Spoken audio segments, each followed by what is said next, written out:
Hola, muy buenas de nuevo. Y aquí estamos, continuamos avanzando en estas masterclass que espero que al menos estéis disfrutando de ella. Voluntad e intención, estoy poniendo todo lo que puedo. Creo que estoy siendo lo más transparente y lo más comunicativo posible, ¿no? Y empezamos y continuamos avanzando y pasando ya el Ecuador, ¿no? Ya estamos por la clase número 7. Ya hemos pasado, bueno, una serie de episodios, de pasos, ¿no? Y entramos en lo que avanzaba el otro día, llamamos la negociación. Una vez que ya hemos hecho el seguimiento en bruto, el seguimiento en neto, los elegidos, los perfiles, una vez que ya hemos decidido qué jugador vamos a comprar, viene la posibilidad de traerlo. Lo mejor, es el fruto del trabajo de todo un año. Es como... Y permitirme, ¿no? Es como el nacimiento de un hijo. El hijo que hemos ido queriendo y construyendo poco a poco durante el año. Para ello, es importante acordarnos del principio. Modelo mixto. 3 pilares. Entrenador, perfil, scouting por parte de la dirección deportiva y la parcela económica por parte del presidente y consejo de administración. Pues aquí llamamos a la puerta del presidente, llamamos a la puerta del consejo de administración y decimos, ¿cuánto dinero tenemos? ¿Cuál es nuestro presupuesto? ¿Cuál es nuestro budget? Y a partir de ahí empezamos a invertir, empezamos a decidir qué capacidad económica tenemos para contratar a un jugador. Antes de entrar en la negociación, que ya os digo que no voy a dar ninguna masterclass de negociación, de cómo hay que... No, eso hay un montón de cursos, de máster, de dirección de empresa, de cómo gestionar una negociación.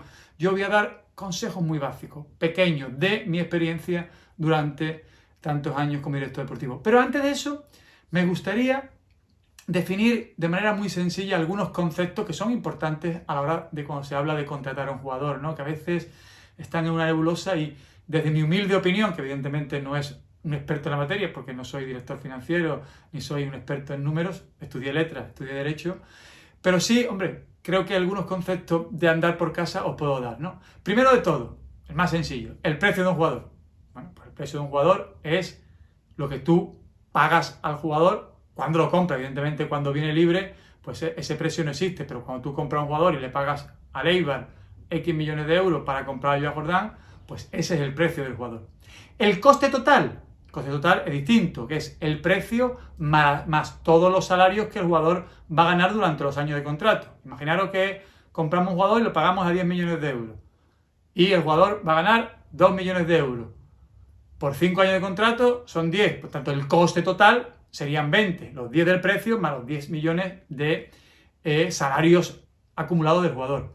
Por lo tanto, primero dos conceptos, muy sencillos. El precio, lo que pagas, el coste total es el precio más todos los salarios de los años de contrato del jugador. Luego hemos hablado del coste total, está el coste anual, es decir, cuánto va en balance de cada jugador. Aquí hay que pararnos un momento y hablar de dos conceptos que son importantes a la hora de definir el coste anual. Uno es el salario, es decir, las cantidades fijas y variables que el jugador percibe, y otro es la amortización. ¿Qué es la amortización? La amortización es algo muy sencillo, por explicarlo con pocas palabras. Es el precio del jugador dividido entre los años de contrato. Y os pongo un ejemplo muy sencillo. Imaginaros que compramos un jugador por 5 millones de euros y le hacemos 5 años de contrato. ¿Cuál es la amortización anual del jugador? 1 millón de euros. ¿Cuál es el coste anual del jugador? Como he dicho anteriormente, el salario, seguimos con el mismo ejemplo. Imaginaros que el jugador gana 1 millón de euros más la amortización, que como hemos dicho, si cuesta 5 millones de euros de precio entre 5 años de contrato es 1 millón. Por tanto, el coste anual del jugador son 2 millones. 1 millón de salario más 1 millón de amortización. Sencillísimo. Coste anual del jugador. Salario más amortización. Y luego hay un concepto que también me gustaría explicar, que es el famoso concepto de la plusvalía. ¿Qué es la plusvalía? Que a veces la entendemos más porque pensamos que es, oye, el valor del precio del jugador en relación con el valor de venta. Es decir, ¿cuánto hemos vendido el jugador? Por 20. Si el jugador nos costó 10, hay 10 millones de plusvalía. No, craso error. No va por ahí los tiros. La plusvalía es el valor de venta del jugador menos el valor neto contable del jugador. Y me diréis, ¿y eso valor neto contable qué es, Monchi? muy sencillo. El valor neto de contable es el precio de adquisición del jugador menos los años amortizados. Es decir, si ponemos el ejemplo del jugador de 5 millones de euros, si le hacemos 5 años de contrato, hemos dicho que cada año de amortización es 1 millón. Por tanto, si al jugador lo vendemos en el tercer año, es decir, si han pasado 2 años, habrá amortizado primer año 1 millón, segundo año otro millón, con lo cual en ese momento el valor neto del contable del jugador serían 5, el precio, menos 2 millones de amortización, con lo cual el valor neto del jugador serían 3. Si lo vendemos por 8, la plusvalía serían 5 y no 3, no 8 menos 5, sino 8 menos 3, que es el valor neto contable. Esto es igual de sencillo.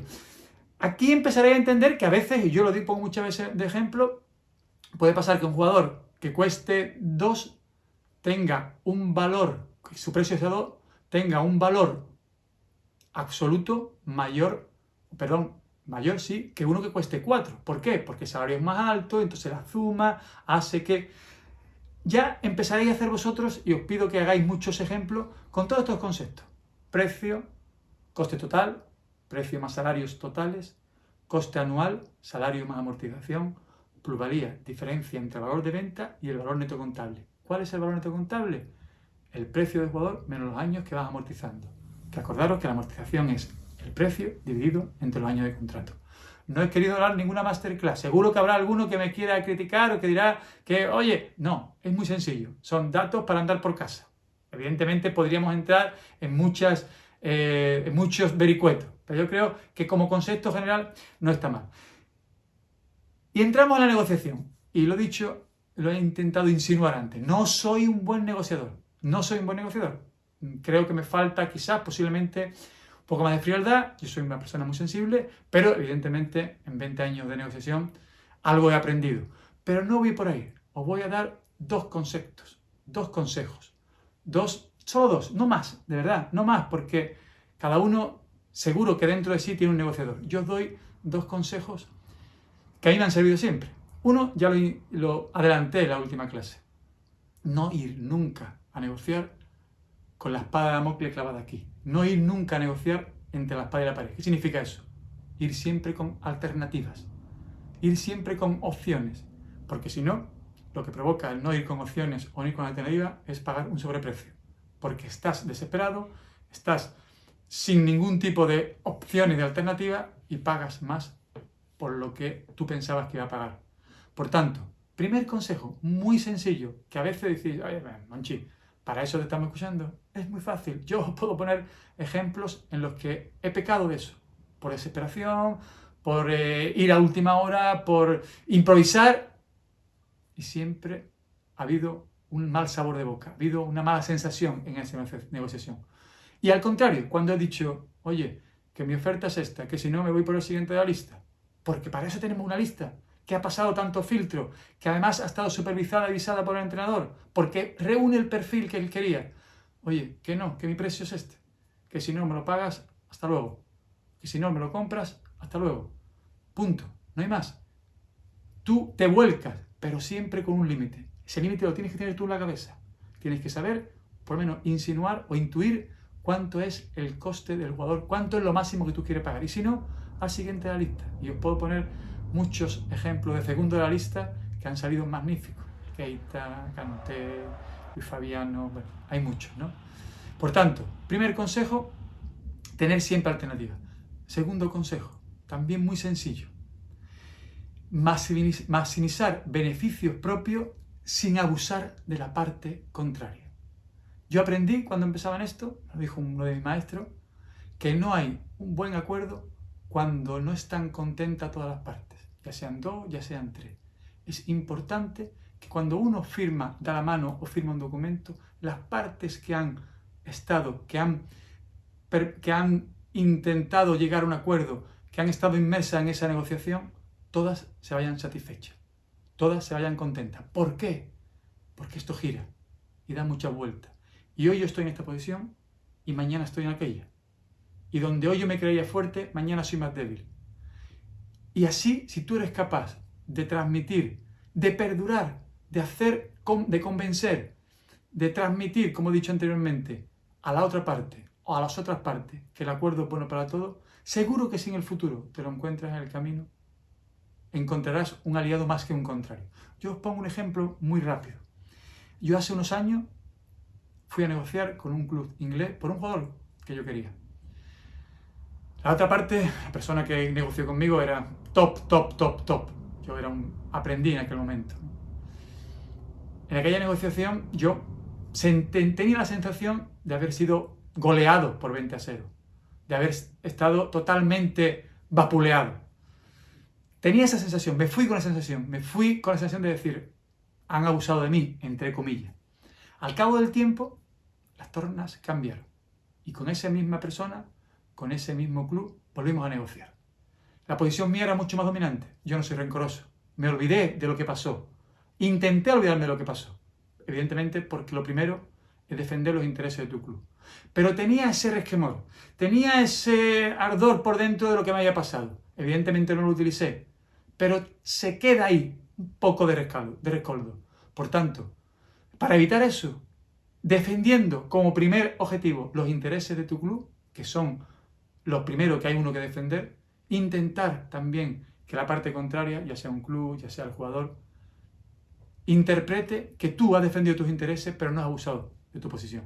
Porque a veces hay una cierta información, hay información que te llega, que el jugador tiene una cláusula pequeña, que ha discutido con el entrenador, que le queda un año de contrato, X. Hay muchas cosas que te sirven para tener ventaja, pero no para abusar. Deja siempre una puerta abierta, deja que el otro respire, deja que el otro se sienta cómodo y a partir de ahí defiende tus intereses. 2 consejos, no hay más. Primero, no ir con la espada de Damocles clavada, ir siempre con alternativas, ir siempre con opciones.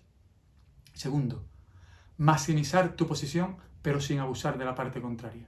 Intentar que cuando se cierre el acuerdo, todos estemos satisfechos. Mantener las buenas relaciones por lo que pueda pasar en el futuro.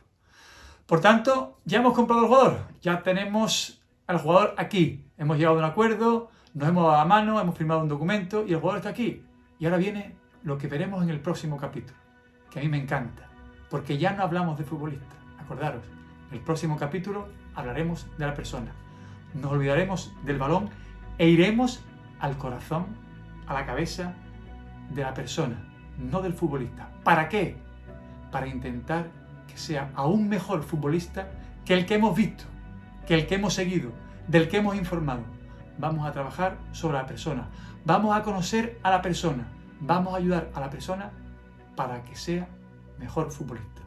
Nos vemos en el próximo capítulo. Cuidaros. Un abrazo muy grande.